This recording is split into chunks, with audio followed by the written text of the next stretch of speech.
Energy leaks is the theme of today.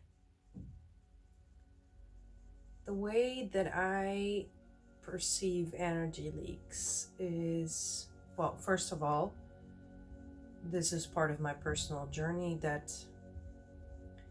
in which I started to understand more about what energy leaks are.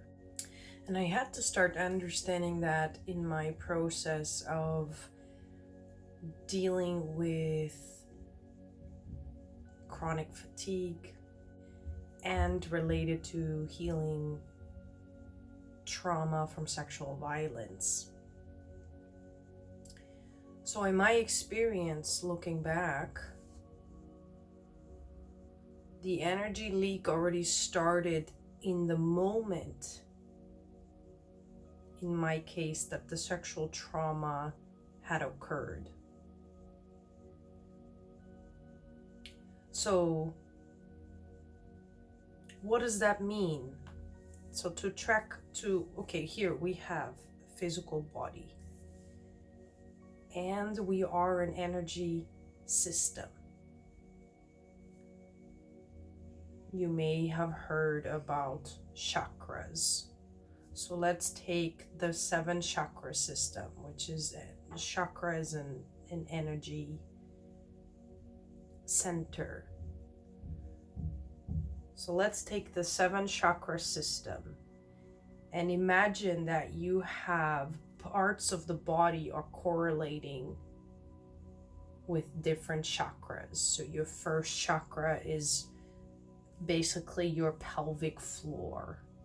And then your second chakra as a woman is in the womb area. Then you have the third chakra, which is the solar plexus, right under where your chest bone connects your ribs. So it's right under there. The 4th chakra is the heart center. The 5th chakra is the throat. The 6th chakra is the 3rd eye, and the 7th chakra is the crown. So you can already see how these energy centers are correlating with parts of the body, right? So if we think, for example, about the 3rd chakra, for example, that's the belly, right? That is a big part of the belly. There is like intestines here in the 3rd chakra. There's the stomach. There is the liver. So can you imagine that if you are not aligned energetically, if something has happened in that energy center and it's not gaining the time to heal, it's the way I visualize it is like, it's like, the energy is just leaving without getting a return. So if it's only leaving my system, then I am not whole, right? I mean, you cannot keep giving and giving and giving. There needs to be a balance of where you can give and receive. Well, think about this, the infinity symbol, right? So giving, receiving, and then it comes back to that center point. So I feel the same way about my energy. And if I think about my 2nd chakra, which is my womb, and I think about the rape that happened in my body. I mean, that went through all of my energy systems, but think about that 1st chakra, the pelvic floor, my genitals, my sexual area, and then the 2nd chakra, my womb, which is also my creative center. And then not having the time or the tools to heal that, it was just flowing out.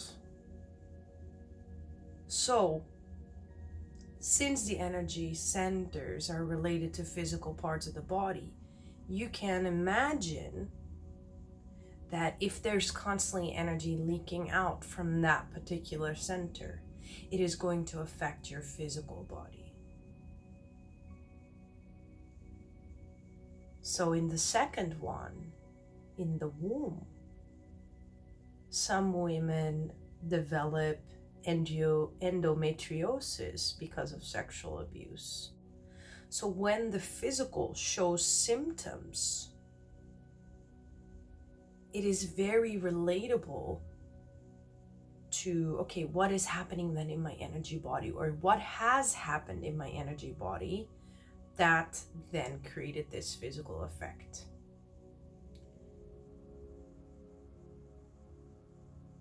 So for example, the third chakra, the solar plexus, that is here in that stomach, liver, intestinal area. The third chakra is the area that deals with the sense of identity. It also deals with emotions. One emotion that I think a lot of people can relate to is guilt. This is something that I think many, if not most of us, are taught. We're taught to feel guilty. If you get a sense of distorted identity, or you feel you have an identity, your true identity is not what was wanted or is wanted from you, you may be dealing with intestinal problems. You may be dealing with diarrhea. If you feel tremendous amounts of guilt, it's manifesting itself in the physical body. So when you hear about energy leaks, in my experience,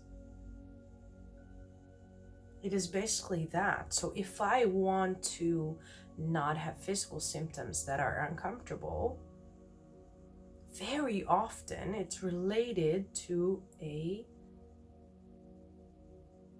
emotional situation.